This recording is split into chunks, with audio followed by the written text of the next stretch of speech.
chug some beers and make some bad gambling picks. Welcome to Chuggie Bets. If American sports had relegations, right? Let's go across the league. Who is most likely to be relegated?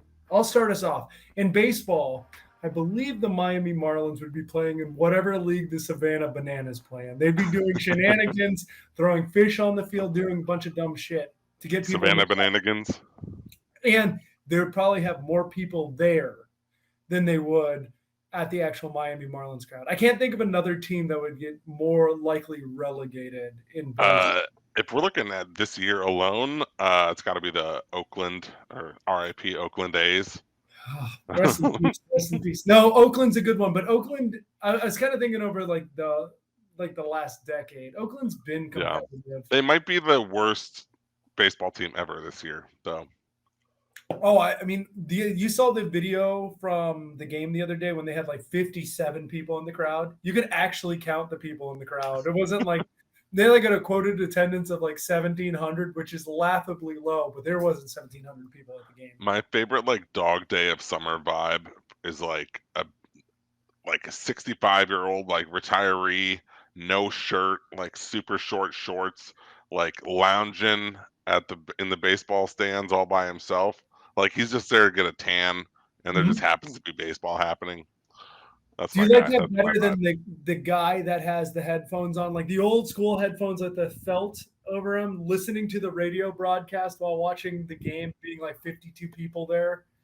I can't describe to you enough how much more I prefer my guy to that guy. Okay. That guy is way too much into it. Okay, I get that. That dude's a sports fan try hard. You think he's trying too hard? Okay, let's go to the tryhards. At what age is the last time you can bring a baseball glove to a baseball game? I think there are exceptions. Okay. But essentially, it's once you hit your teens, you're done. You think 13? After 13, you can't? Okay. I do think if you're on a date, like a first date, or you're there with your grandkid or your kid even, you could bring a glove in case you actually have to put it to work, But yeah, if you're just going to a game by yourself and you brought a glove and you're middle-aged, you went to the ball game with a couple of your boys, drinking some beers and watching baseball. The old Rawlings. You must have had the old Rawlings. It is a bad look. It's not the look you want. Yeah. And relegation in football, I hate to say it, but do you think the Detroit Lions would be relegated at this point? I think they would have been relegated for a while. I think they would have dropped several tiers in the American football tier system. They'd be playing UAB and Conference USA. If that were the case. Betting them on the Mountain West schedule. They'd be bouncing between Conference USA and whatever the fifth worst Power 5 conference is. Pac-12. Probably the ACC. Yeah. One of those. Yeah. They'd be a hell of an ACC team. They'd be really good. Basketball. I will go with outside of the last couple of years, I would have said the Timberwolves. What team? Sacramento Kings. This year, beside this year, they are largely irrelevant. I don't even know where they would. I think they'd be a Mountain West team. They'd be battling Boise State right at that upper middle of the Mountain West. Yeah, this is that team this year is the team that makes the jump from the lower league back to the Premier League. They got promoted. Got promoted. They're in the Pac-12, baby. They're coming back, and they may win it this year. And then hockey, I don't know enough, but let's say Buffalo's been pretty bad over the past decade. Yeah, it bounces around, I think, as to the worst team. The Blackhawks were really bad this past year, but as far as perennially bad, I mean, the Red Wings had a good 30-year run, and they've been really bad for 5 years now. So let's just put all of Canada in there. Oh wait, no, sorry, we're missing the clear, obvious answer, which is the Arizona Coyotes, who don't even have a freaking stadium right now. So Do you think the Miami Marlins are the reason that Arizona is no longer going to have a hockey team? Ever since the David Sampson deal, no one wants to do these like tax owner-friendly deals, and now no one like Oakland's moving. Now we're not going to have the Coyotes anymore, or what are Phoenix Coyotes, Arizona Coyotes, Yeah. what they are. It's really interesting that how I think the Marlins shitty organization just ruined that for everyone. Yeah, I just think teams and ownership really like putting the onus on cities to pay for a lot of this stuff. And they also are like, oh, if we can get them to do it every 25 years, why not get them to do it every 10 or 15 or whatever? And it's like, I think either part of it is cities not wanting to like fork out the money for like such extravagant stuff, or not being able to budget it, but also like teams are just like, I'll find another city somewhere that is willing to pay. So Yeah, and it's dumb because I don't think the city gets any of the money back on the sale, right? So if ownership changes, that money goes to the owner, and the value of having your own stadium goes to the ownership group, right? It's not like the city's getting a cut of that back. I mean, I know yeah, they get commodities and parking and other shit, but I do understand where the city's like, no, forget this. Then the taxpayers get the privilege of going to a game, but they're like $100 a ticket or whatever. I don't blame them for like, no. yeah. I mean, sporting events are so damn expensive now anyway that it's like doesn't even feel like it's a good deal to like have a team nearby. You know, I don't know. No, it isn't. Dude, I can't. I've been looking at playoff games for the Heat and the Panthers, and I understand playoff games are more expensive, but it's just like not reasonable to bring a family of three. It's just Yeah, I'm going to drop $1,000 to sit in like the last row. yeah. Like, I'll pass. My TV is so good, huge TV. My beers icy cold. And speaking of beers, welcome to ChuggieBets, boys. Yeah, the lines are short. The Cheers. lines. Let's chug one. Ooh, La Tropical. Ooh, I like the look of that. That Inter Miami can. Well, welcome. We don't have a ton of sports to talk about as far as the gambling world is concerned. We got a lot of weird series to talk about in the playoffs and both hockey and basketball. Before we get into that, let's talk PGA Championship. I think the winner of this weekend, while Brooks Koepka may have lifted the cup, I want to say it's the Wanamaker Cup, but Wanamaker. Wanamaker? Yeah, Did I do that? Oh, good for me. By the way, I don't know if you saw Brooks Koepka chugged out of that cup on Pardon My Take, and it was embarrassing. I think the boy can chug beer, so I imagine the hole makes it very. Yeah, I was gonna say, how many beers do you think that thing holds? It's got to hold like 15 to 20. It was giant. It was like a bowl. It was like a punch bowl of silver or pewter, like something. Yeah. And he was sitting there and just poured it all over himself. So is that like a gallon? You know, I will say, as someone who has experience drinking out of non-cup vessels, okay, it's very easy to get overexcited and start to lift a little bit early because it's a lot of volume shifting quickly. So you got to really take your time on the rise and the tilt, slow angles. It's like, you know, when you're driving a boat, you know, small turns. If you make too big a turn, you got to overcorrect, and then you're just zigging zagging. But this is interesting. We might have a really boring podcast for the next 3 minutes as we watch the end of the Lakers game. So here, Matt, let me ask you this. We have 4 different series between 2 different leagues, NBA Conference Finals and the NHL Conference Finals. All of those series are either 2 games to 0 or 3 games to 0. If you were to place a bet on one of the teams that are in a hole right now, who would you bet on to win the series? That would be, just to recap then, that would be the Celtics, the Lakers, the Stars, and the Hurricanes. Going into tonight, I would have said the Hurricanes because I don't think home ice matters, and Bobrovsky's been incredibly hot for the Panthers, but hot goaltenders have a tendency to cool off at some point. And I do think the Hurricanes are all better in general. Now, they won 1-0 tonight, so I'm not going to say that. I'm going to take the obvious choice in the Dallas Stars because they have that's the only team that's not in a 3-game hole at this point right now. So yeah, I don't see even if the Lakers win tonight, that's great and it's adorable. This Nuggets team is Oh, really yeah, I guess we freaking are. good. I'm talking a little too soon. The Lakers aren't officially in a 3-0 hole yet, but Well, they'll be in yeah, a I 4-0 think hole. Oh, is this it? Oh, yeah. They're already a 3-0 hole, so yeah, this is all or nothing. I agree though. The Stars are going back home. They're down 2-0. Both of those games have gone to overtime already, so they're in a good position to get back into the series. Whereas literally all the other three teams are pretty much done. Yeah, and the Stars are really good. And Vegas has been playing great. I think we talked about it last week. I don't think there's a franchise who's done more good in such a short time period than the Vegas Golden Knights. Getting to the Stanley Cup their first year, and they're freaking competitive all the time. Yeah. With an expansion level team, it's pretty. I They've think they made the Stanley Cup Finals their first year. Then I think they missed the playoffs last year, and now they're a game away. I think from or 2 games from advancing to the Stanley Cup Finals again. So that's pretty impressive.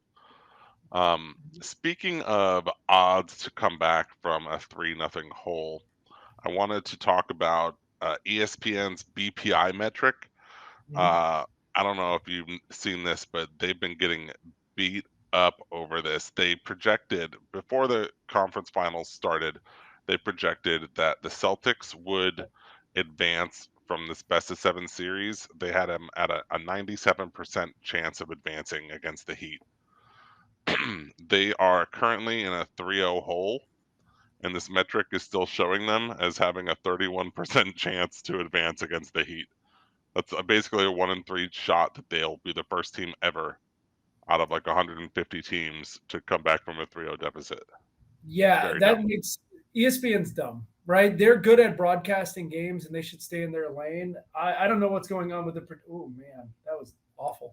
I don't know what's going on with the prediction metrics, but Vegas has been wrong on the Heat all year. And look, the Heat are playing; they're out over their skis a little bit. This is not typical. But they had a 1% chance of beating Milwaukee, and all of Vegas agreed. And what were the odds? I think to take the Heat, you are getting plus 1,300 in that series. While the Bucks are incredibly good, no one in the playoffs should get plus 1,300.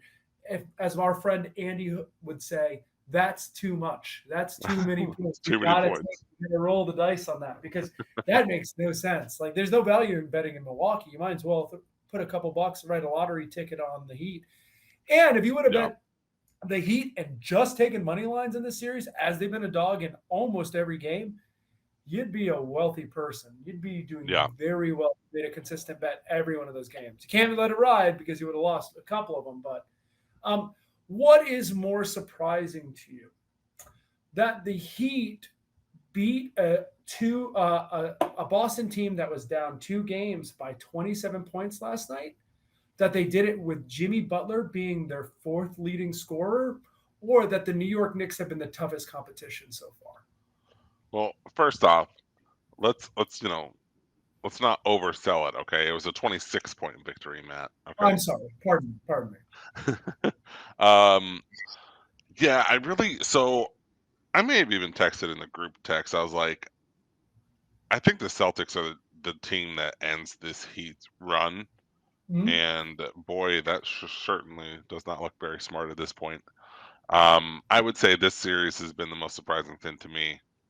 Although, if you were to lay it all out, I think a lot of people would be surprised that it was the Knicks that gave them the hardest run. But I also think, it's a little bit of like ebbs and flows, right? And you want to make sure you are. Oh, fuck me. Sorry, that went under too, which is not good. So Denver advances. So to Al's point earlier, do not bet Denver. Do not bet the Lakers to win this series. Yeah, I will take that bet if anyone wants to make it right now. Bummer. I think talking about the New York series, I really think you see the value of a coach that establishes a mindset. That New York team is not overly talented, but they were tough as shit. Like and that's the Thibodeau. That's what Tom Thibodeau does. He's going to coach the shit out of you. You're going to die in 10 years, but he's going to get everything out of you. And I think you're clearly seeing a coaching advantage of Spoelstra. and everything that goes on there where people think he's just been given this job. And I think everyone realizes how special of a coach he can be. And seeing a rookie coach in Missoula who has nothing, he has nothing even to correct the ship that's been off course at this point. That Celtics team last night was friggin' embarrassing, and I loved every minute of it. Yeah, they gave up like super early. Yeah, and that's a proud franchise. Magic Johnson, who has the most tepid takes on Twitter of all time, where he's basically, like the go bottom team line of ESPN, where they just give you scores. That's Magic Johnson's Twitter handle. All right, he just gives you scores, and they'll give you the stats. So if you didn't know what happened in random NBA game, go to Magic Johnson's Twitter. He's got you covered. But he came out blazing against the Celtics, saying, "Well, I can't believe a proud franchise would play so shitty." Boston sports radio has been a weird lust.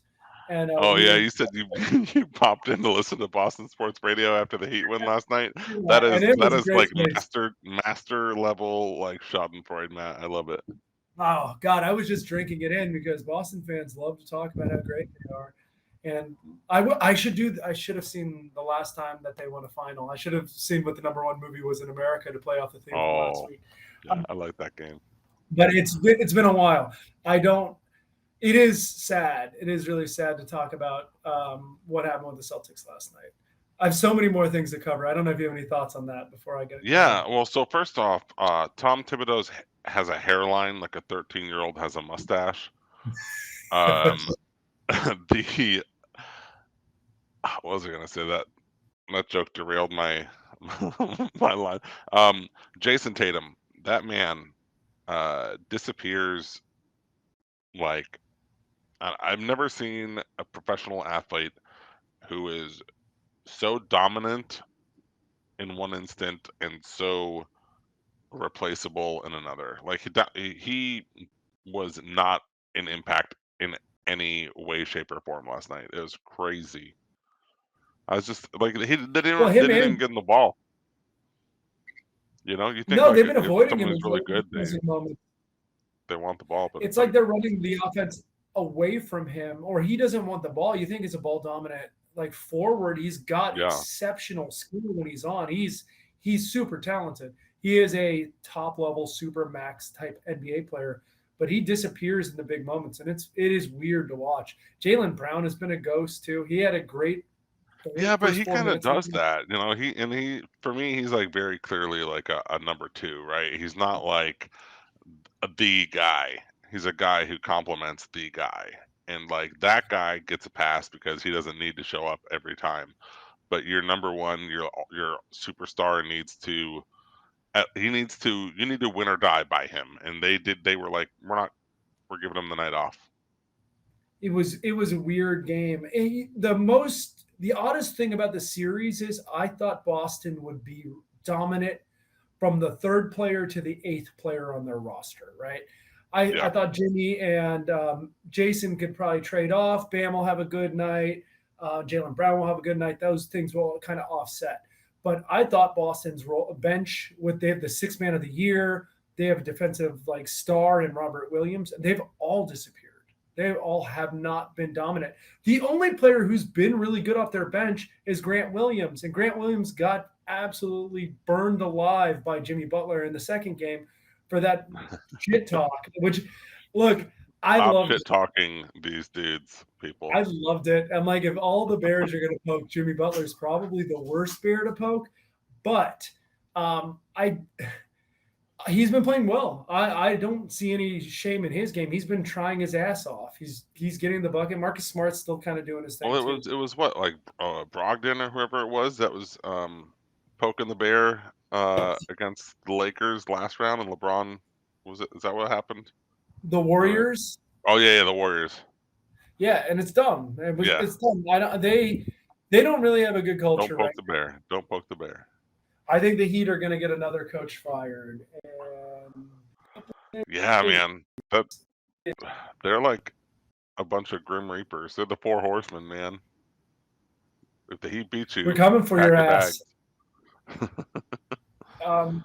Couple other random things from that game outside of stealing their soul.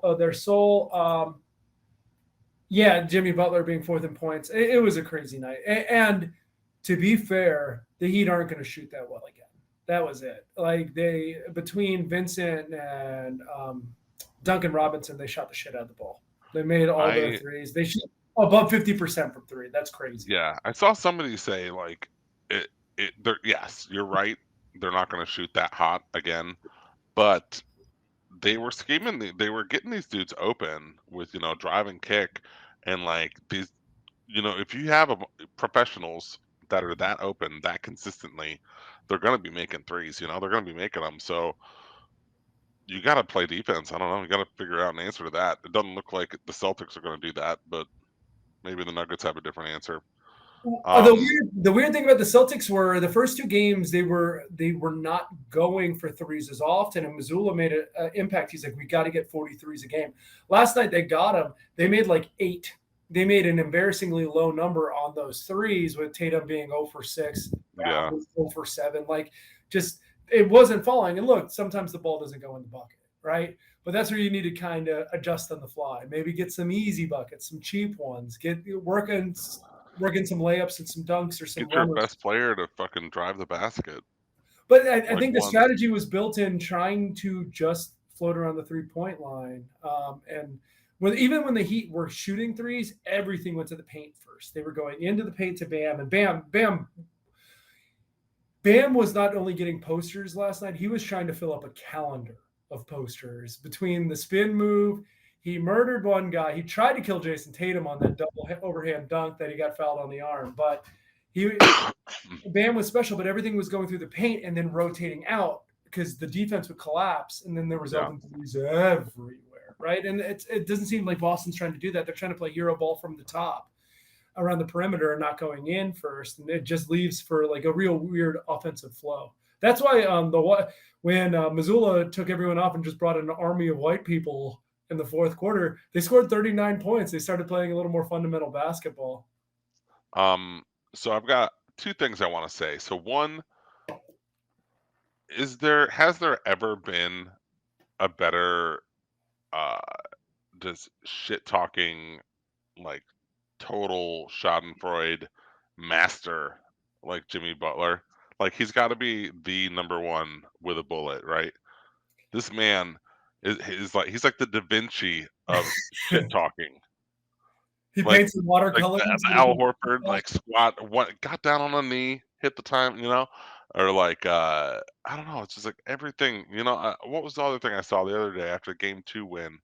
He was like, "That's the plan that's the game plan you guys came up with. That's the big change you guys made to stop us." Like, oh man, that man loves talking shit. He lives for it. He's an artist. He An artiste.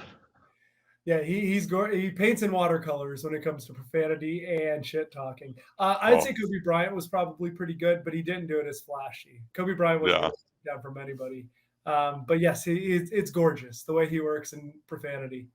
So, and then the other thing I wanted to say, and this is a little bit of a pivot, but I think to the casual observer, like a Nuggets Heat final doesn't look very appealing. It's not like a ratings monster, but it is going to be an incredible matchup. You've got basically the man who is willing his team to W's, like from square one. Like it's the underdog, so to speak, but they don't play like underdogs. They're out here wrecking ass with the Heat versus the should have been 3-time consecutive league MVP with a resurgent Jamal Murray, heating up at the right time. Nuggets team that looks pretty tough to beat for any team. I think a lot of people are expecting the Heat to get run over by the Nuggets for the most part, and it may happen. But I think I'm done betting against the Heat. No, I've done it a couple times.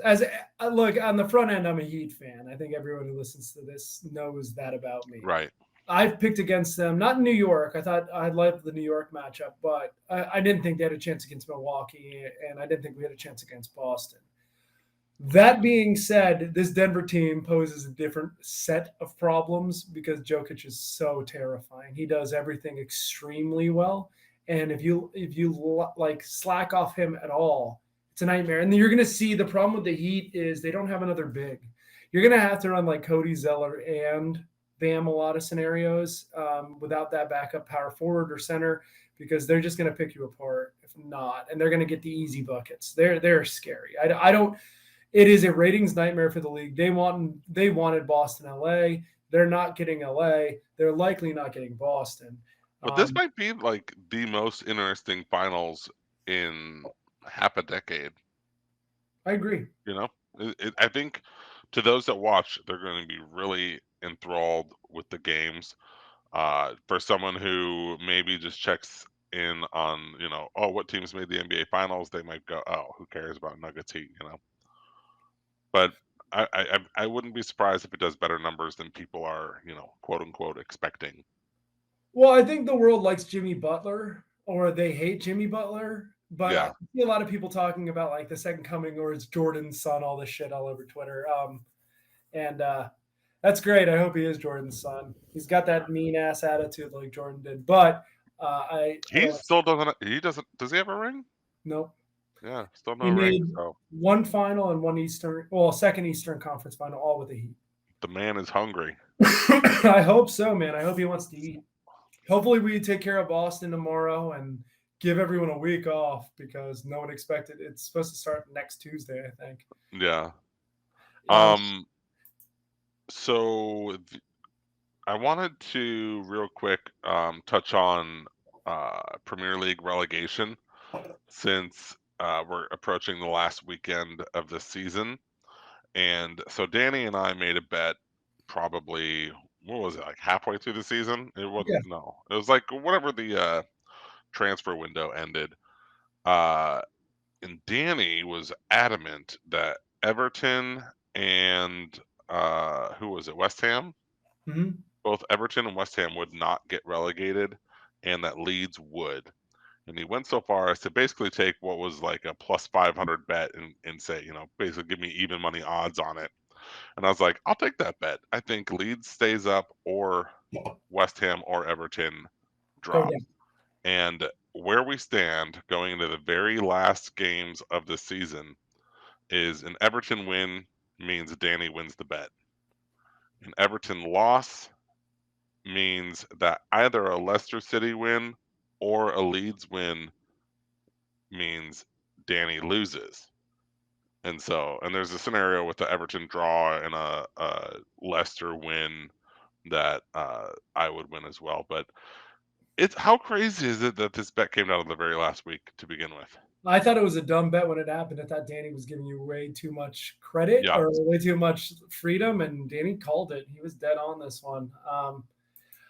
So let's go through this. Leicester has to play West Ham. West Ham really doesn't have anything to play for, but they didn't have anything to play for against Leeds last week, and they put it on Leeds. Yeah. So I don't know what to expect. Maybe soccer is a lot more proud than American sports where they'd be sitting people.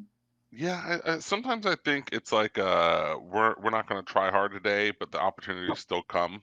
And sometimes I think it's we're going to try hard and the opportunities don't come. So you can't always go based on like mindset. But if you were, you would say, it's Leeds that plays them, right? Yeah. Yeah. So no, Leicester. Yeah. So Leicester is fighting for their life, and West Ham has nothing to play for.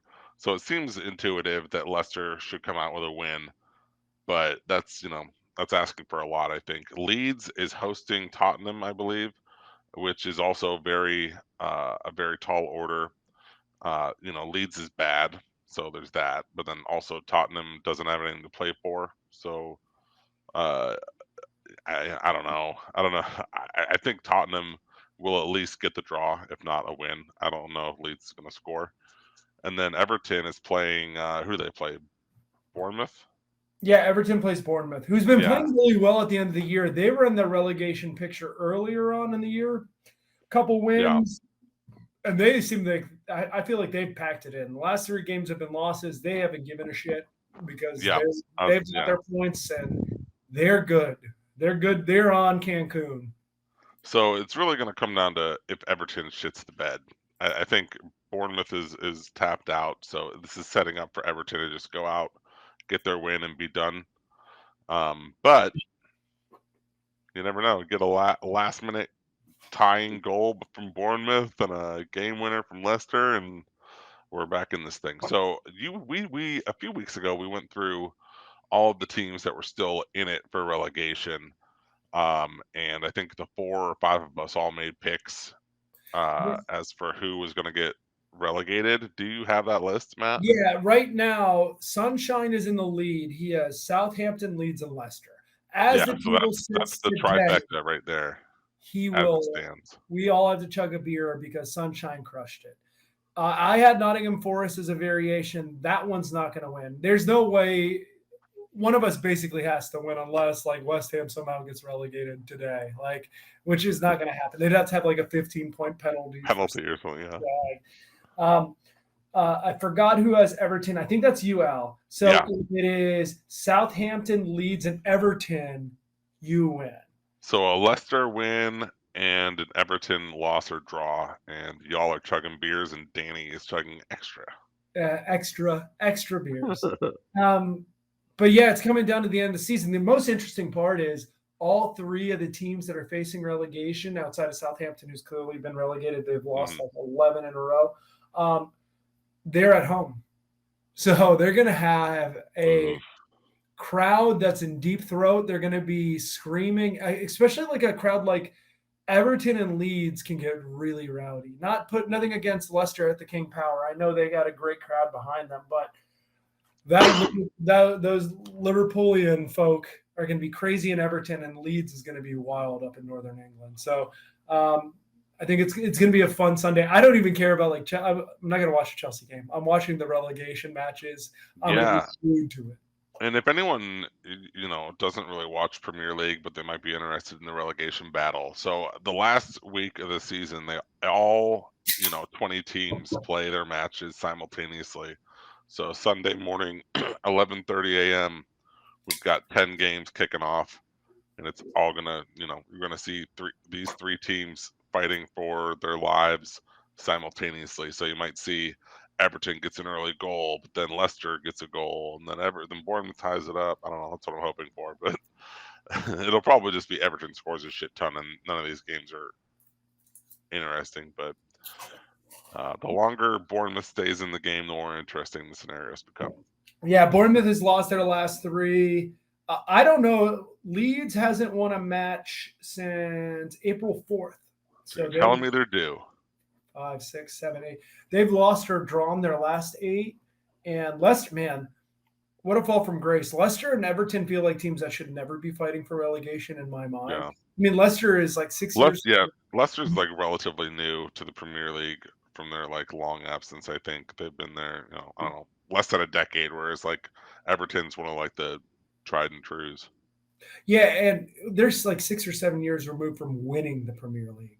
Leicester. That's the crazy thing. Like, and that may be the greatest upset in sports history. When you have the big 6 teams in England that spend 10 times more than a team like Everton or Leicester, for Leicester to come up and win the Premier League is crazy. And it's equally sad to see them get relegated.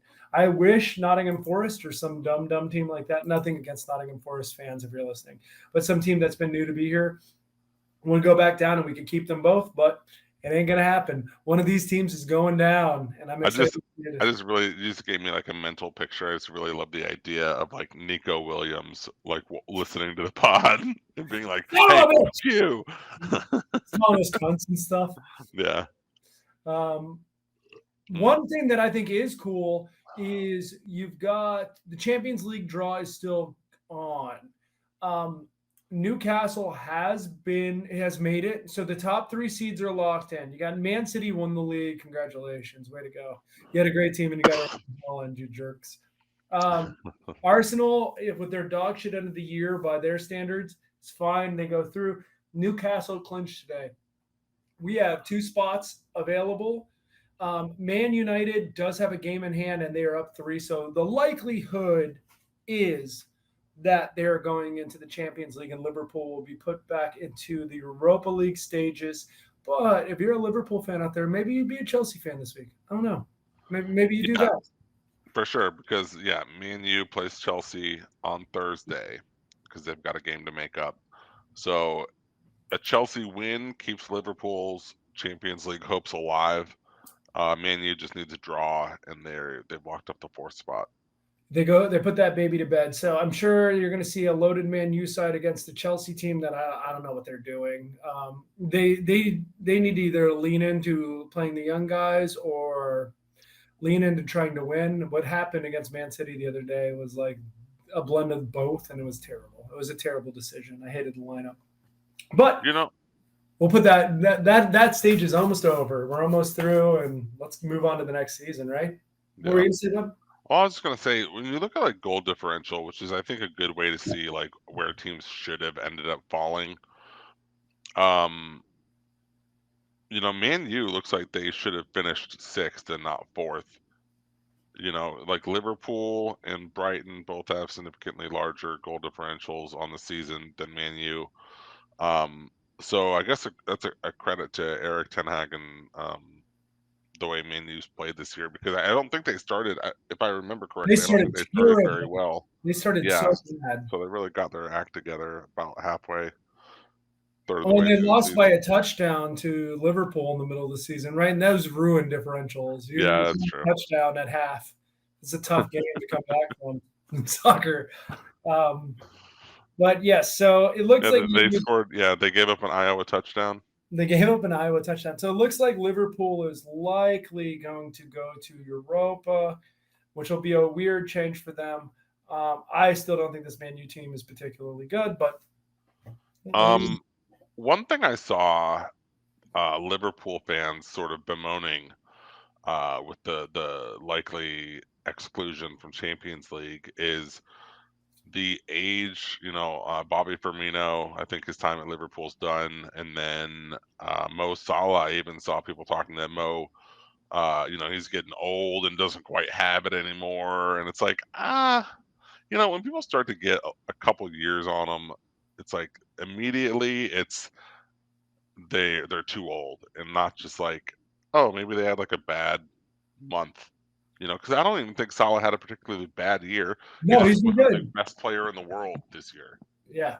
I also think a lot of that has to do with Sadio Mane being gone, right? I think they had a really nice – and look, Jurgen and they went younger, right? They went and got Darwin Nunez. Everyone thought Darwin Nunez was going to be great, and he does show a lot of potential. Same thing with Luis Diaz last year from Porto, I think. Yeah, he was hurt, I think, a good bit of the year too. So they tried to get younger with offensive players, and it just didn't work out that well. And they didn't realize they kind of had magic between Sadio Mane on one side and Mo Salah on the other, right? And this learning curves, right? Chelsea spent $900 million and to get any better, right? Like those things happen. You invest this money. It's not necessarily for today. It's for a year from now or 2 years from now. When Mo Salah will be significantly older, eventually the way he plays, he's going to lose a step. And especially when you're playing 50 games a year or 55 games a year, because that might be a blessing for Liverpool next year alone. It's just a lighter workload. I'm assuming Europa's a lighter schedule, but you're playing on Thursdays instead of Tuesdays and Wednesdays, right? I think it's similar format to Champions, but I think it does matter, right? You don't want to be a team that gets bounced like Arsenal did against. Well, the other thing is too, and again, maybe I'm talking out of my ass here, but I feel like it's a lot easier to play some B squad guys in Europa versus Champions League. You might want to. So being in Europa alone means you can get a little more rest, even if the matches aren't significantly fewer. Yeah, I agree. There's also less pressure to continue to advance. So, like, if they bow out of Europa, no one's going to care. Yeah, it impacts the owner's bottom line. Really, like the value of being in Champions League outside of it being the best soccer to watch is that you get paid a giant contract from UEFA to continue to play. Yeah. And Europa has money to it. There's the value in playing your European soccer, especially as you go further down the line. But as far as like a personal pride effort, I don't watch the FA Cup that much, right? Like I know I like playing at the top levels. I'm I used to enough. yeah, I do wish that stuff was more readily available for Americans, you know? Like, I would love to watch some, like, League Two team take on a championship team and see, like, if they can pull it out, but alas, it's not meant for us, I guess. I guess not. But Couple interesting notes from the table. It looks like Brighton all but locked this thing up to be in Europa this league. Honest to God, it's an awesome story. Brighton has came from like kind of a low level team. They were never considered high. They get into the Premier League, kind of float around. They lose their coach mid-season, who goes to Chelsea. They get a replacement coach in Deserba, and they've doesn't stop. They have a deep lineup. No one knows as a Premier League fantasy player, it's impossible to play forwards against for Brighton because they play like 30 guys. They rotate guys in and out. Kudos to Brighton. I think that's yeah, the best story of this. Like I don't care. supremely likable squad. They're really, really good, and they're all representative. Aston Villa played really well this year, and Tottenham played like dog shit. So And I don't know who owns Brighton, but in basically at the Premier League level, pretty much everyone is like a Saudi prince or oil baron or like I don't know, someone who took over some small country and murdered a bunch of people. But uh, I haven't expressly heard bad things about Brighton ownership, so a bright spot there that there's actually some team that you can not feel terrible supporting. So Anthony Grant Bloom owns Brighton. He's an English sports bettor, poker player, entrepreneur, and owner and chairman of Brighton. So he's a big gambler. Yeah, I can hit on that. that hits the sweet spot for us. Love me a good gamble. Who doesn't? Who doesn't love a good gambler? So I'm gonna take Al's got to go to the bathroom really quick, but I'm going to drive us over to the PGA Championship for a second. So yesterday was the PGA Championship. We preluded to it earlier in the podcast, but we never really got around to it. Brooks Koepka won. What Brooks Koepka is doing as a career is astonishing.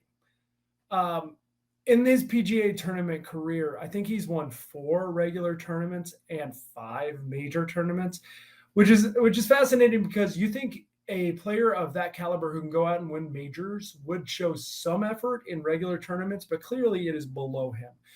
Below him to the point where he left the PGA Championship or the PGA level to go to live. And everyone wants to hate on that shit. They're like, oh, you're not playing in real golf, Saudi money, all this stuff. Everybody, you want to give me 25% less work, I can make 25% more money, and I get to wear shorts. I'm going to do that shit. I'm going to be straight up. I'm going to do that shit. So he goes out there and wins it yesterday. But the whole career is fascinating. And I really wanted to talk about the idea that do you think that the PGA is upset? Al, do you think the PGA is upset that Koepka won being a live golfer? I know it's not actually the PGA. It's not the golf tournament's tournament, but I'm just curious about your read. I mean, I think ideally they'd like to see their guys win all of their tournaments, but I think it's inevitable that these live guys are going to perform well in PGA events because these were the best players in golf, and that's why live, cut them fat checks to go play there. One thing that I think is interesting is so, the top 5 or 6 dudes on the live tour are not going to have trouble playing in majors for the most part.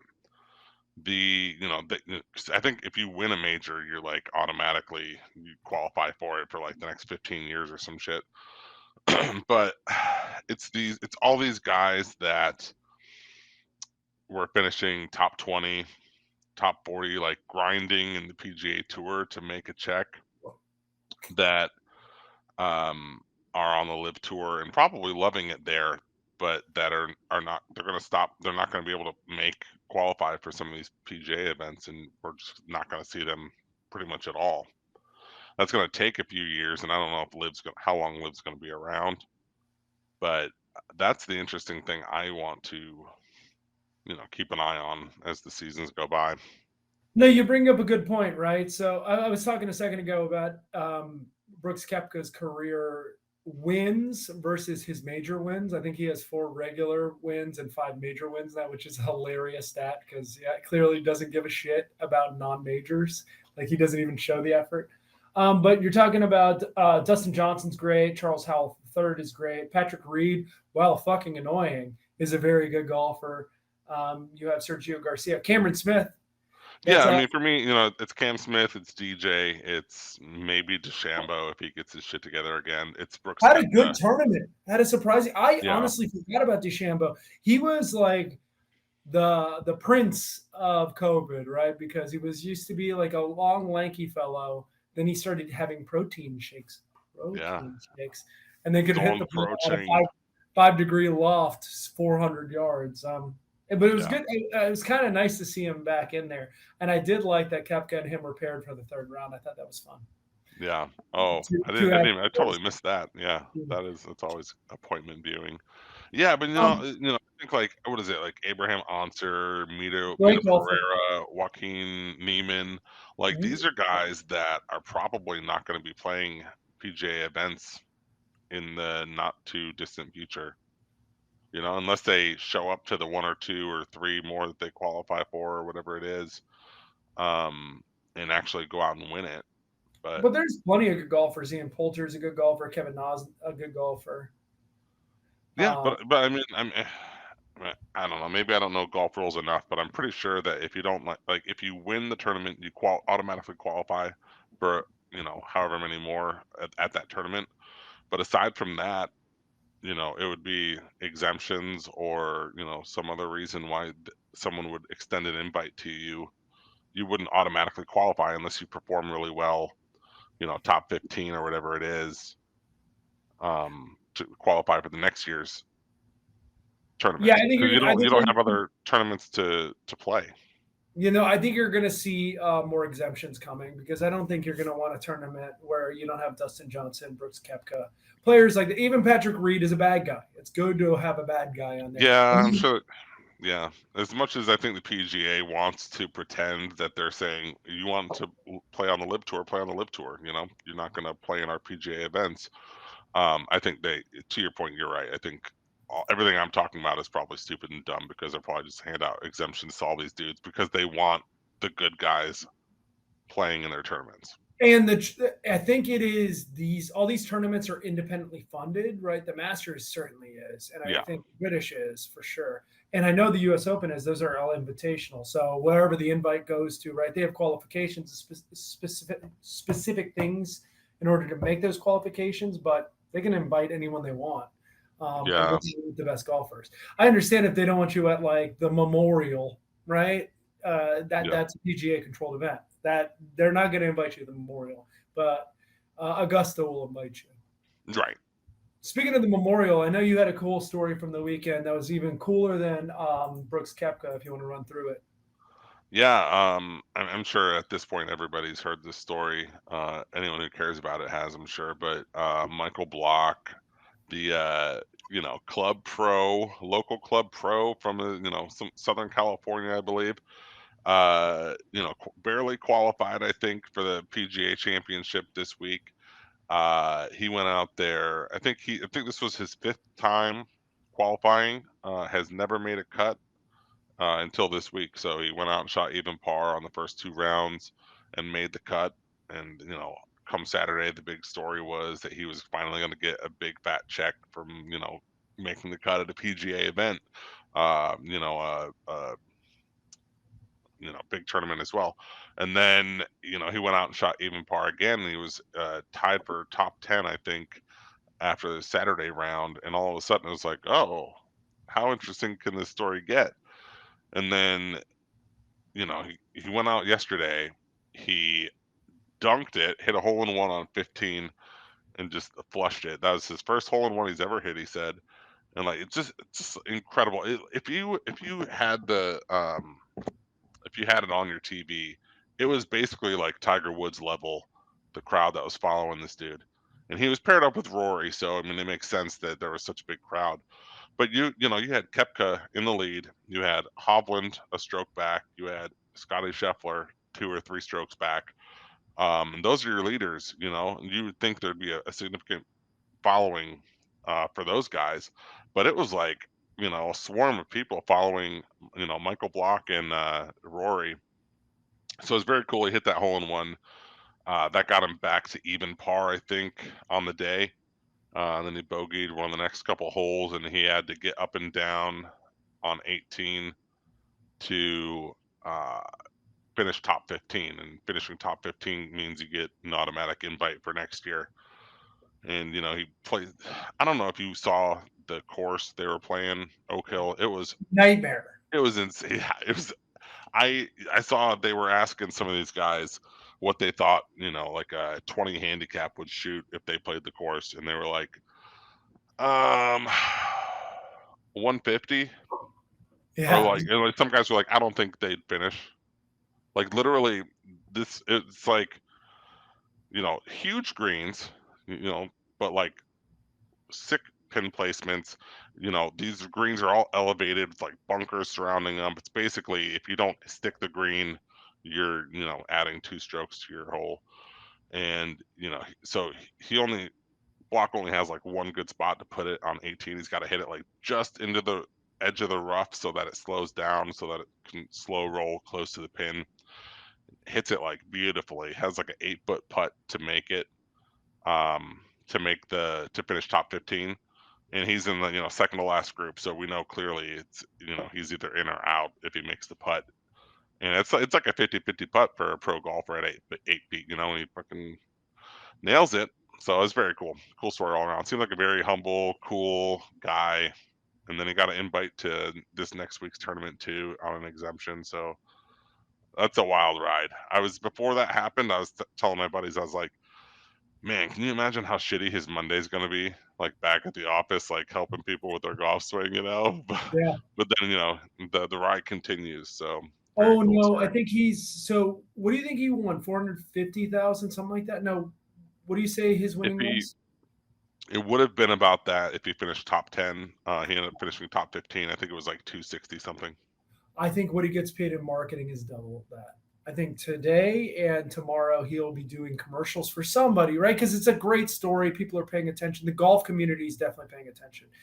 Throw him a $500,000 to be in a commercial or two. I think he's going to do okay there. He's not, is he going to be rich? Probably not. Is he going to be fine? Yeah. And I bet you it's going to be a very good I think year. his rate's going up for sure. I think $150 an hour is a little too low for someone at Michael Block's level. It was an incredible story, though. It was like people were talking more about that. I saw Koepka after the match. He met him after he got the win, and Koepka, first thing he said, he's like, "I think you owe me a drink." And it's just like, he's like, buying beers. It's like, it's a good story. Oh. I bet I need that live money. That's my buddies were saying, he should get a deal with live and go make a bunch of money there. And it's like, that'd be I don't nice. think he's good enough He's gonna have some to options. be fair. Like, yeah, I would love that. Let's pivot. So CBS Sports recently did a list of the top 25 Power 5 college football coaches entering the 2023 season. Al and I have looked at the list. We'll go through the top 10, and then we'll talk about things that we think are interesting from the rest of the list. But number 1 was Nick Saban. Number 2 is Kirby Smart. Any issue with either one of those, Al? Do you think that's the correct order? Yeah. I mean, Nick Saban's number 1 with a bullet until he's dead or something awful happens. That's a near-death thing. I mean, Kirby Smart has certainly sort of supplanted him as far as like SEC pecking order, I think, or it's at least an argument that's worth having. But it's not like either of these guys are ranked down at 15. They're clearly 1 and 2. If you want to argue about placement, sure, you can go, yell at a wall in a corner. I don't care. But Saban's 1. He's earned it. And to be fair, this is a subjective list from CBS Sports. This doesn't matter. This is some dumb list for us to talk in on May 22nd about college football. Perfect. Yeah, I think Kirby Smart may have earned it if he's more competitive than Alabama. I think Nick Saban sees it coming. Did you know? Yeah, and it's not even like Saban's missing the No. playoffs either. It's just like Kirby's gotten the best of him like two or three times. And it's got to be weird for his old defensive coordinator. I'd be curious to see what those conversations are like. I wonder if they're amicable still, because I mean they worked together for like a decade, or if it's like very competitive now. Because those college football coaches are fucking crazy. They're insane people. They don't get to enjoy life as much because that job's awful. Being a great college football coach is way worse than being an NFL coach because it never ends. If you're not recruiting, you're coaching.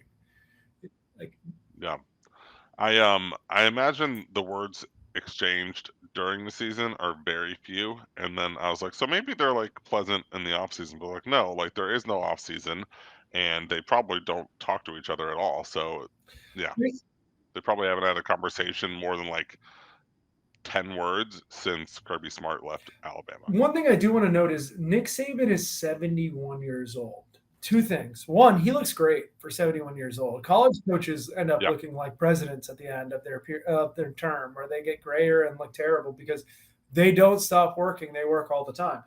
And secondly, he's 71 years old. When do you think this ride is going to stop? I'm surprised I understand they're uber competitive guys, but for him to still be on top of the game at 71 is credit to him and credit to the organization he's built. Yeah, I mean, I think building everything that he has, maybe he's out there on the recruiting trail daily, but I also wonder if he's got a bunch of dudes that can go out there and speak for him, and his name is all that needs to be dropped. And he doesn't necessarily need to be on the grind as much as, Dabo maybe needs to be out there, No, I agree. There is a grind level there that is important. I do want to talk about one thing that I thought was weird. Sorry, sidebar for college football, right? Alabama couldn't find an offensive coordinator. Their offensive coordinator left. They go look and they find Tommy Rees. Tommy Rees was the offensive coordinator at Notre Dame. So Sam Hartman at Wake Forest, the quarterback there, decides to go to Notre Dame to be the quarterback because clearly they need a good quarterback. We talk about Sam Hartman a lot on this program. We've talked about him several times. We say, hey, that's really good. He leaves Notre Dame to go to Alabama. So now Sam Hartman has a new offensive coordinator. That kind of sucks, but I'm sure Sam Hartman will be fine either way. Alabama goes and picks up the backup quarterback in Notre Dame out of the transfer portal. I don't know what to do with any of this. Why would you had to go out there and get Sam Hartman? But you're at Alabama now. Now you think you need to go get the backup quarterback, clearly who was the incumbent, but now he's not good enough anymore and he leaves.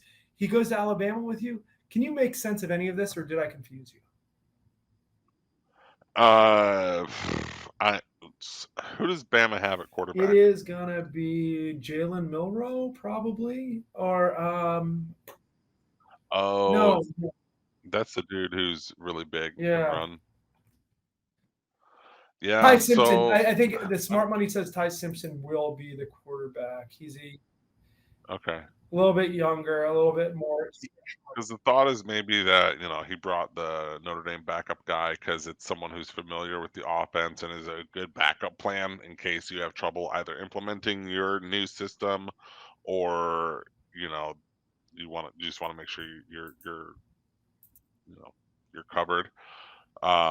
More so than them bringing that guy around to actually be a starter. Maybe it was weird to me that you go out there. It's modern college football, right? You got musical chairs. But you go fishing for a quarterback and get a Sam Hartman. It's a good quarterback to get. But why would you go fishing if you bring him with you from Alabama? It's like he knew it all along. It was like a long con.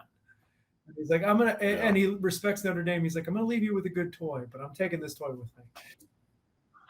I mean, maybe Sam Hartman really wanted Notre Dame. Maybe I thought he was going to Florida for sure from the early rumors, and I'm glad he didn't. Yeah, man, can we just both take a moment and just appreciate how great it is that Florida football sucks? You know what? Cheers. I'll do an extra chug. Cheers.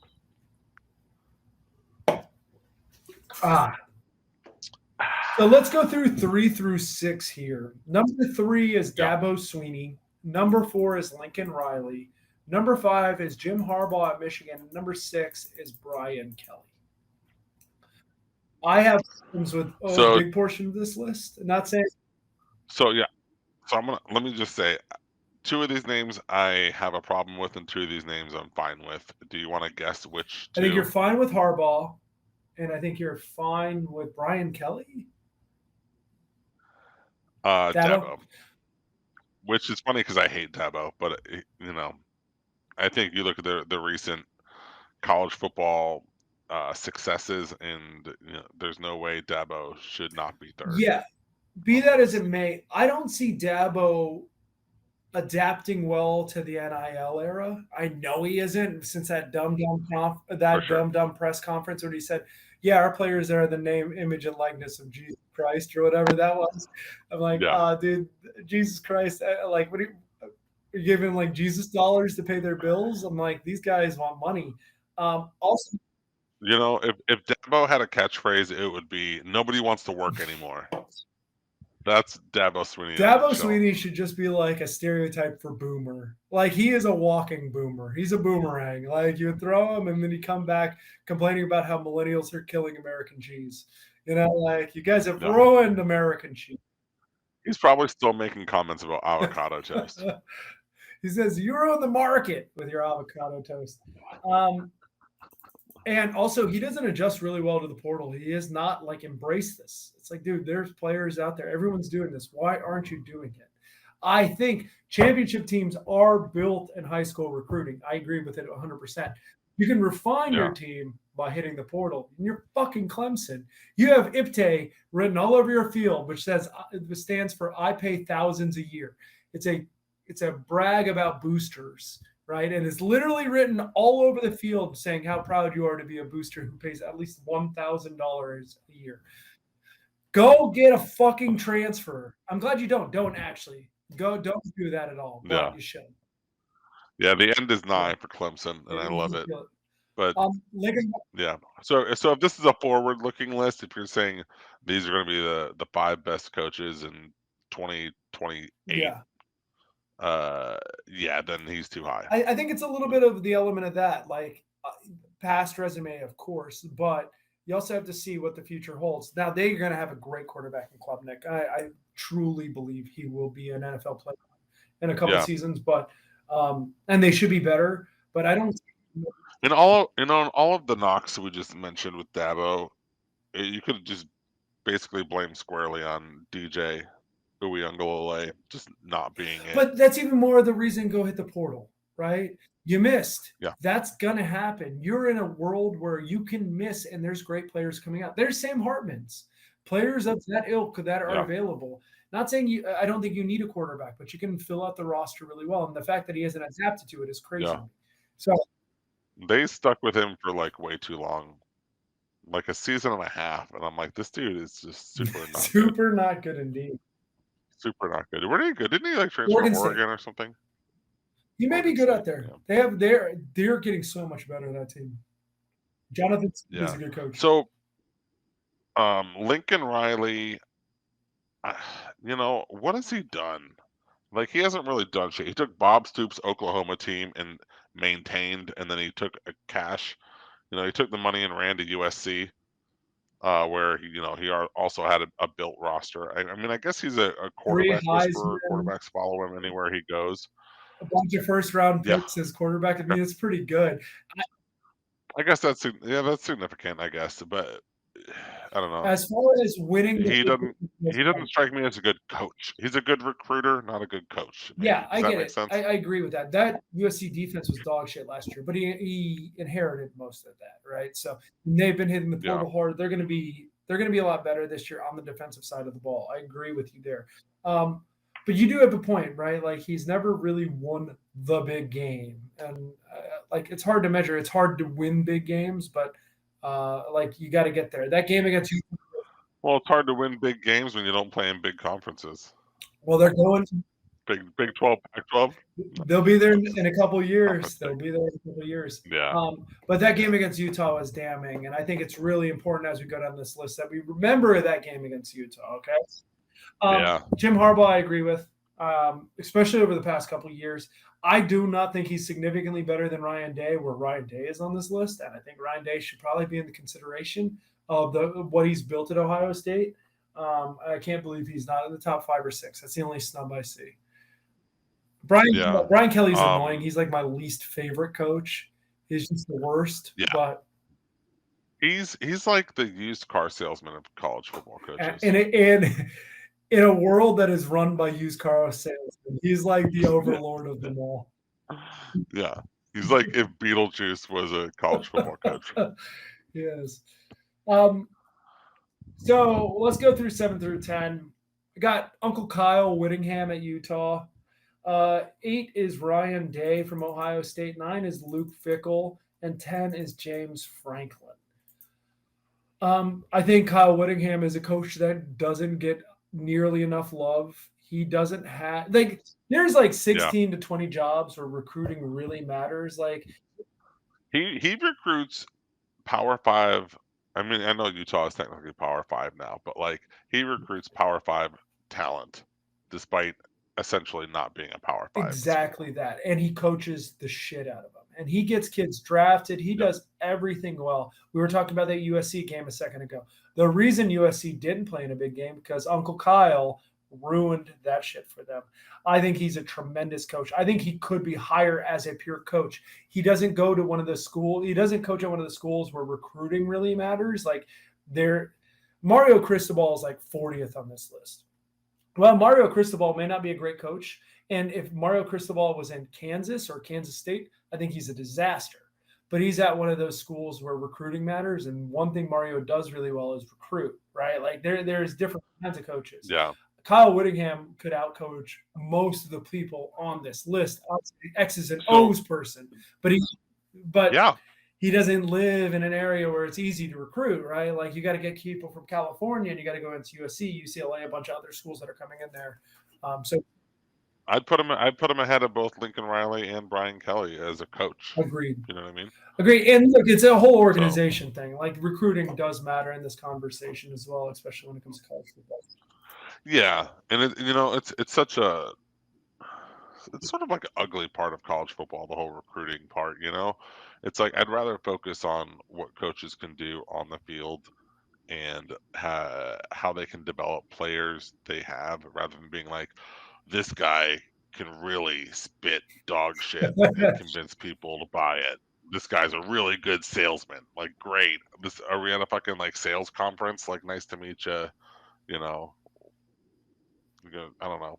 Am I buying tires, or are we talking about football? No, and that's where if your kid or someone gets recruited to Utah, I think you feel confident in the direction that kid is going to develop as a player and a person. I love him. I think he's a great coach. Ryan Day is great. I have nothing to say negative about Ryan Day, what he's doing at Ohio State. I think Luke Fickell. Look, I know he did really well at Cincinnati. That's fucking great. I don't think he deserved to be number 9. Yeah, I don't. He also inherited half of the six, most of the hard work done to get Cincinnati where it was done by someone else, and then he slipped in and carried it along and kept it going and got to reap the benefit of it by actually making the college football playoff. And then he took the money and ran, and here he is in Wisconsin. It's I don't know. I don't want to give him all the credit for everything that Cincinnati has done, but he's certainly worthy of some of it. But again, it's is he a top 25 coach? Sure. And look, like I said, the margins are very thin here. The difference between 10 and 30 is can be incredibly close. I mean, it seems very stupid to me that James Franklin is below Luke Fickell on this list. Just like it seems stupid that Lincoln Riley is 4 on this list. I think if you took Kyle Whittingham and Ryan Day in either order and swap them out with Brian Kelly and Lincoln Riley, I'd feel better about this. And then if you could slot Harbaugh anywhere between any of those guys, I think. And then James Franklin should clearly be behind those 8. and then Luke Fickell would be somewhere after that. I don't know where. Yeah, I agree. Looking at the rest of the list, there's some things are confusing to me. I'm not going to read through all of them, but if there's ones that you want to call out, feel free. I'm going to start off with Lane Kiffin at Ole Miss. I know people love the hubbub and the nonsense that he does. He's a fine coach. Is he the 14th best coach in college football? I don't think so. I think Yeah, is this ranking from yeah, 2018 or that's what I'm saying. 2023? I think if you want to run some gimmicky offense, I think Josh Heupel's better than him at running that offense, and Josh Heupel is ranked below it. If you want, I'm not saying Yeah, gimmicky in a bad way, if it, right? Like where you can go hit a home run you're setting up home runs the whole game. yeah. Like Josh Heupel's excellent at that. Lane Kiffin is the offensive equivalent of Manny Diaz. I Okay. think he's someone who is legitimately probably the best coordinator in the game. Not particularly special as a head coach, Yeah. I think. I mean, I think because he calls his own offense and can make a very prolific one, that counts for a little more as far as a head coach goes. But I, if this is a list of head coach of offensive coordinators, I think he'd be low on this list. But this is head coaches, and I'm like, I don't know. I'd probably have a hard time naming 13 better college football head coaches than Lane Kiffin off the top of my head, but that doesn't mean that there aren't that many. You know what I mean? Agreed. I love Dave Clawson at 15. I know you disagree with me there. Wake Forest is such a tough program to coach. It's like a Northwestern style program, like the university, not like the geography. And it's Yeah, really hard to guys. coach, and he's been really good there for a long time. Yeah, guys doing more with less would be a fun list to look Well, at. you want to talk about that? Kansas State's Chris Kleiman is a great example at 12. I love him there. He is a great coach. Yeah. I know you had a problem with number 17. Yeah, Mike Gundy, man, I can't stand that guy. I feel like his teams are mid every year, and he just gets especially angry at how bad they are. And it's like, bro, it's your team. Like you are the one Look in in the mirror. charge. Cut your mullet, get off the OANN, and fucking do some work, bud. I'll come after you. I know you're like 50 now, so yeah, put his ass down at 25 or 30 or 50. I don't know. I'm sure there's plenty of guys who are like toxic locker room guys that think they're really good at their job that you could swap them out for. One point I do want to talk about is number 19 and 20. So number 19 is Florida State with Mike Norvell. Yeah. Isn't it so funny these two dudes are right No, next to it's each other like on the it's list? like it's meant to be. It's like they were causing drama here. Number 19 is Mike Norvell. Look, Mike Norvell has been in a major bowl with Memphis. He has proven his will. He is a very good offensive coach, from what I've gathered so far at the Power 5 level. He's taken a program that was dog shit. He's adjusted to the idea of you've got to get transfers, you've got to do these things. He's not a good high school recruiter to this point, and that's going to be the next step for him to be a good coach. So Yeah. we'll see. He's kind of a work in progress, but people are really buying into Florida State this year, and they should. That offense is going to be awesome. Number 20 is Jimbo Fisher. Now, look, I know Jimbo had a tough year last year. Him being number 20 is hilarious to me. He's got a natty on him. He's a fucking good recruiter. He's coaching in the toughest side of any division conference in college football. I want to believe that Norvell is better than Jimbo Fisher, but I don't. I don't believe it at all. And I hate Jimbo Fisher with the best of them. I don't know. Yeah, this is a hating ass rank. Like Jimbo should be like 10 spots higher. Like this is disrespectful. It's recency bias for sure, right? Like it's last year was a disaster for Jimbo at Texas A&M. I think this is maybe a little too dramatic. This is like the guys who made this list were like, I don't like Jimbo. Hey, I know he's a good coach, but I don't like him. So like 20. Let's put him next to him. Let's put him below Norvell. That's what this is. That's exactly how this list was made. Let's give a couple shout outs to some guys that I think are well-deserved ranks on this list and probably in a pretty good spot as far as where they fit. Brett Bielema, Illinois is Love it. 21.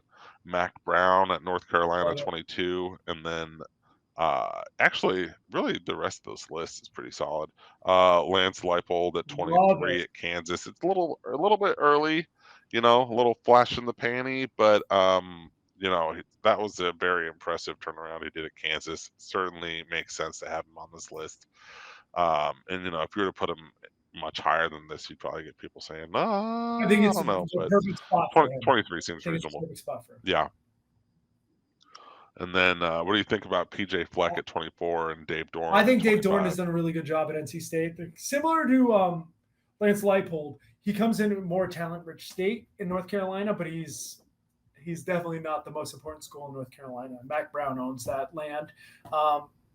I think he's done really well there, and he always gets 3 stars playing like 4 stars, and that's the most impressive thing about Dave Doran. Yeah. He's got a really good defense. He gets really good players. Look, they're never going to be 11-2.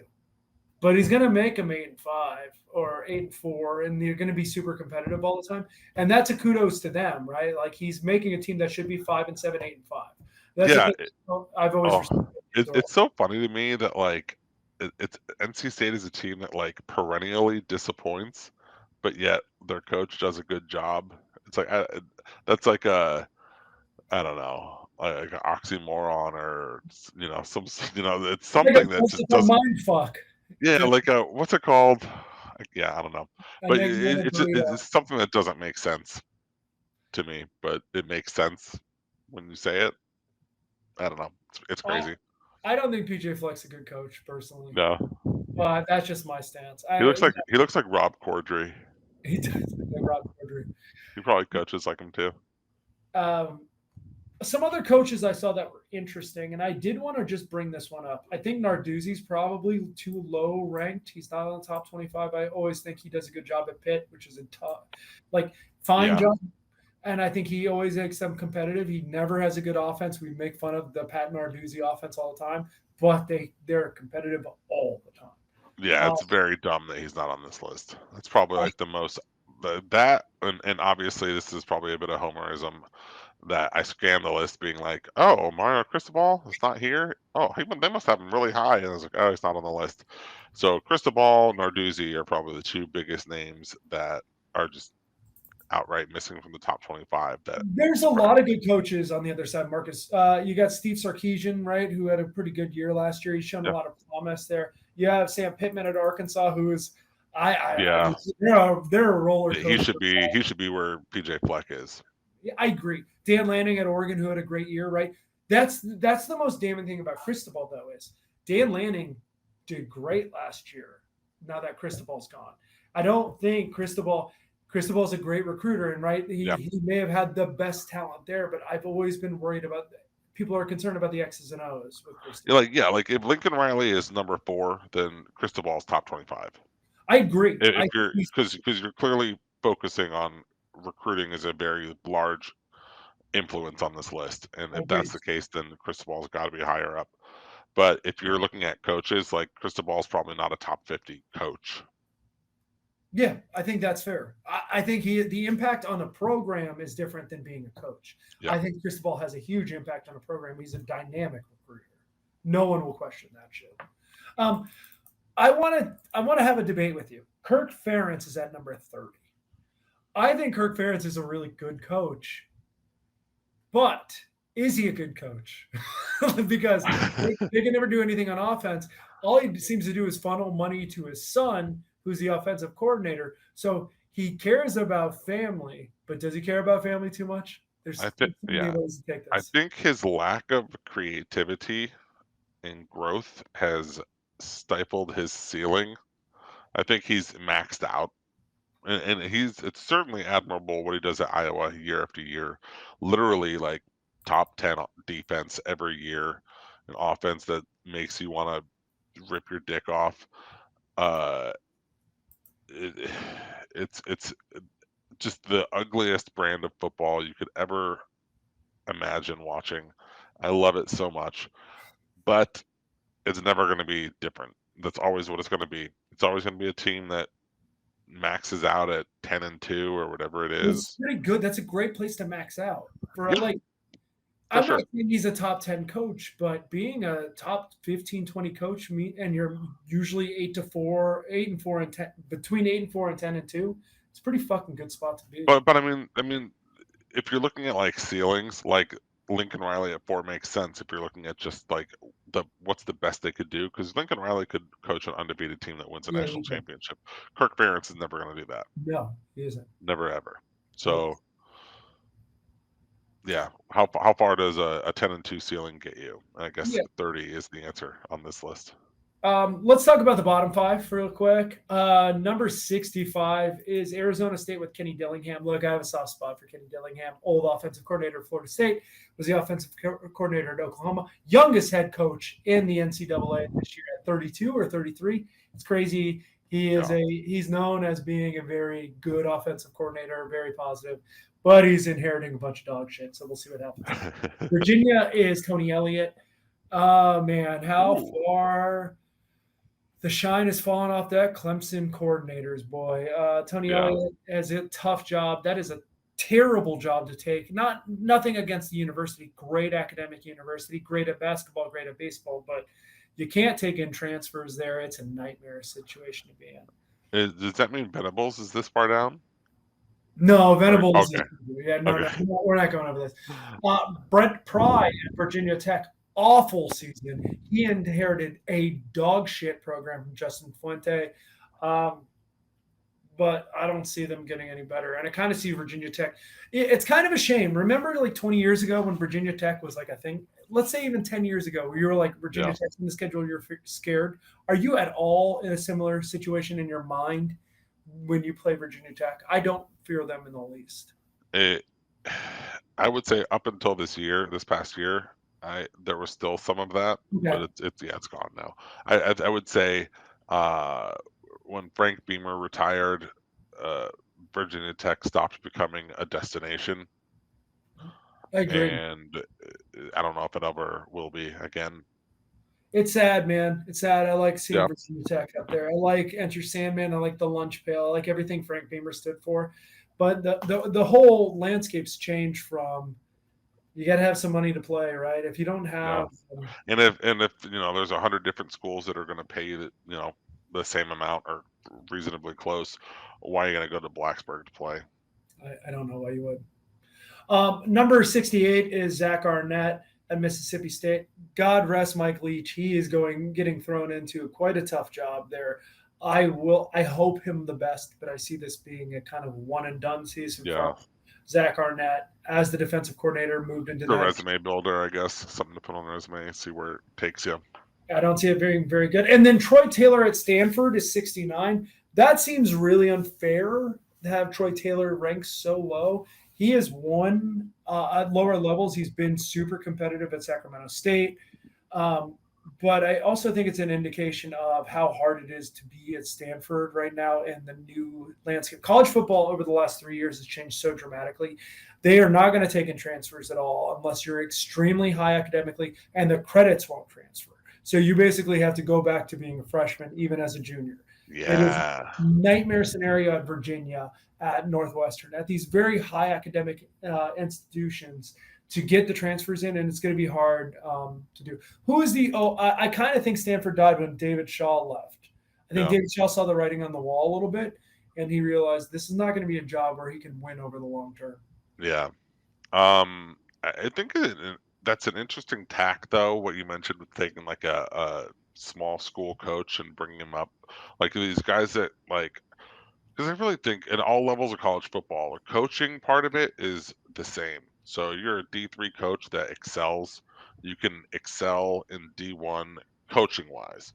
It's the recruiting. And so if you can get someone who's a good coach who is either young enough or able or good at it enough to go out and do the recruiting or help him build a staff around him who can do the recruiting, then I think you could be cooking with gas a little bit there.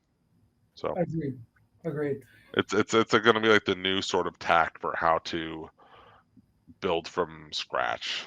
Yeah, and unfortunately, there's 20 teams with money who are going to invest in these monies, and I forgot what they're not. They're not called coalitions, but all these schools are having. like co-ops or NIL, whatever it is. yeah, exactly. NIL banks for getting young recruits, and NIL banks for keeping recruits. If you're not Yeah. going to play that game, you're going to get lost. Unfortunately, it sucks.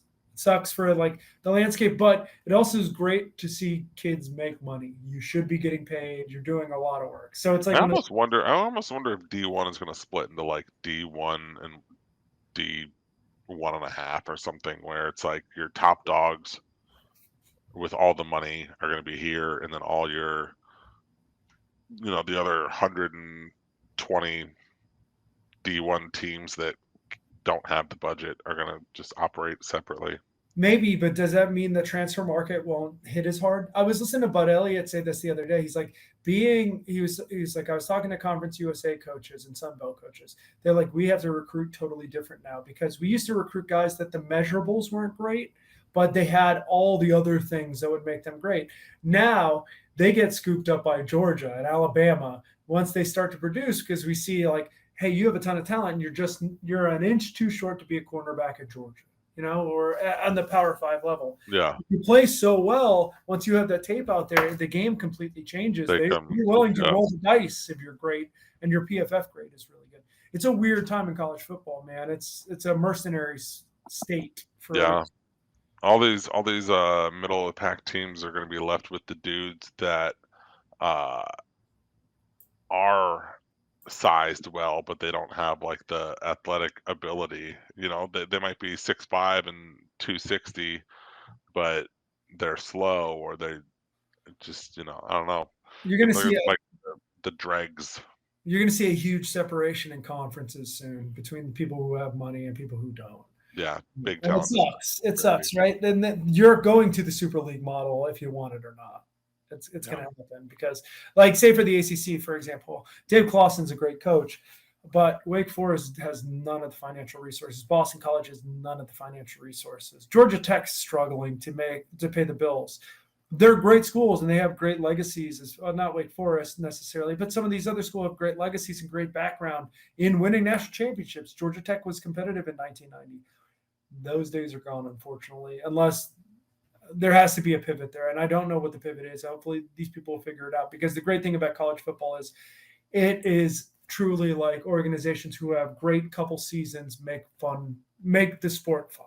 yeah. It's just going to be having to look for joy in different ways.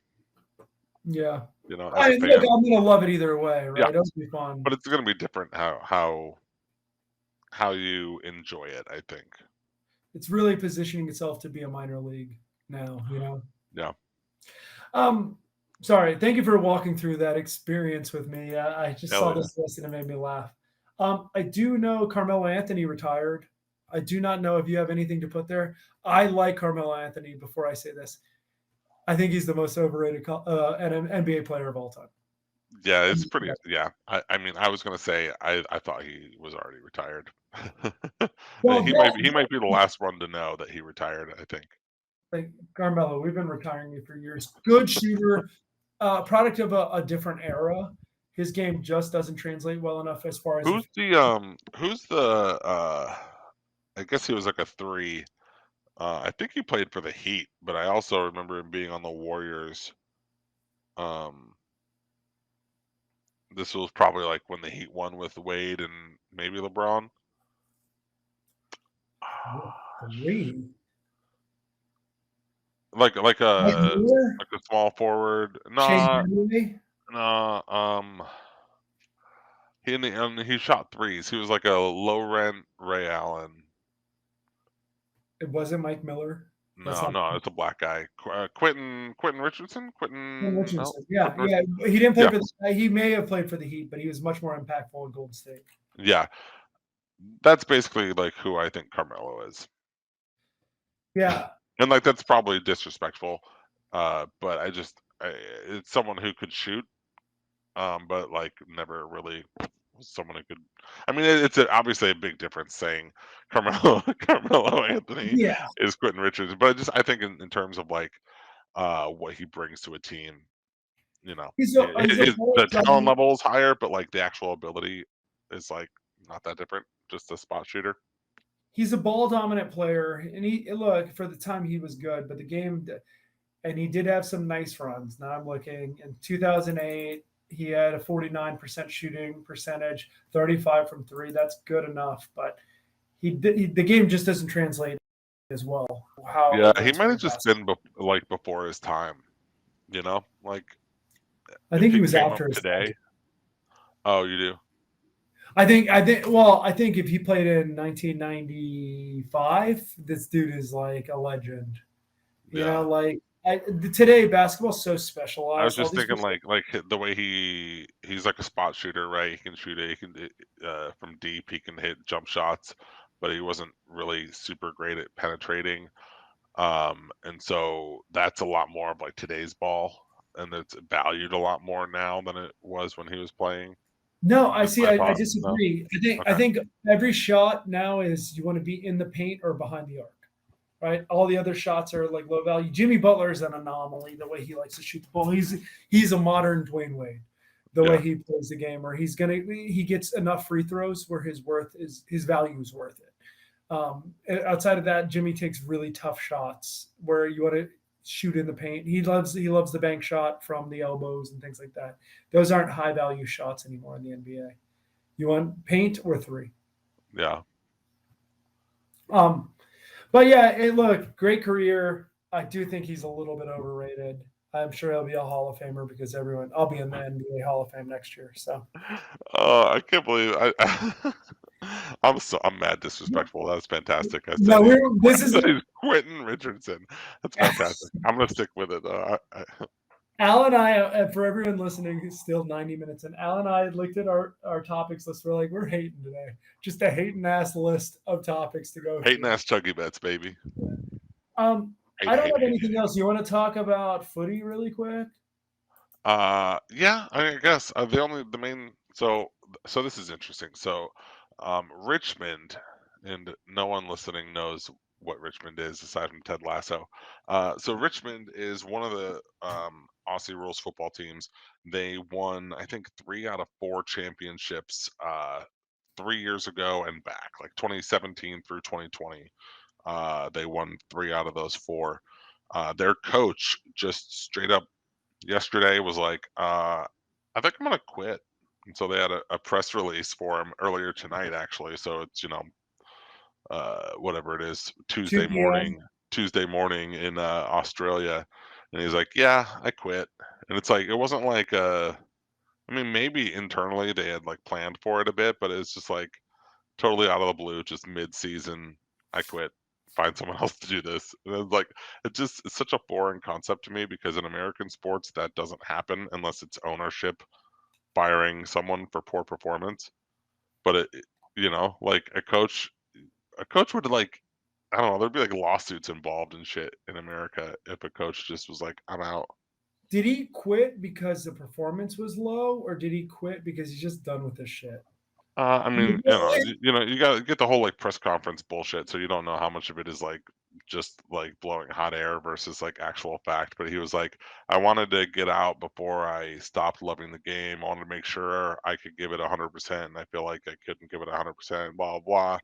So I don't know. I think he probably was done a year ago and was like, let's see if I can do it again. And like, we're a third of the way through, and he's like, fuck it, I'm done. I'm out. Yeah, that's interesting. I wonder. I really am curious about his mindset. If he just hated his job, or Yeah. like you got to the point where like sometimes you just want to quit. You're like, you know what, this team isn't going well for me. Or if he was kind of forced out because of the performance. It's like, hey, let's mutually Yeah. part Yeah, ways. because they're not doing especially well, and I think the expectation was they were going to be back on top this year because they had a down year last year. But there's still time to like right the ship, so I don't think anyone had written them off this year. But uh, yeah, I don't know. I just thought it was interesting. Doesn't Yeah, seem like something that would happen here.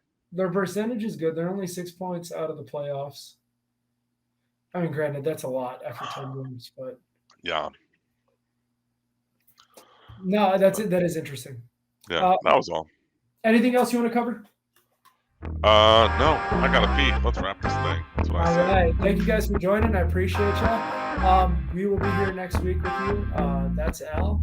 I'm Matt. Thank you, Joey. Thank you, Tyler. Thank you, Cactus. Thank you for everyone who listens. I appreciate it. See you next week. Hope you got a good night's sleep, Danny. Cheers.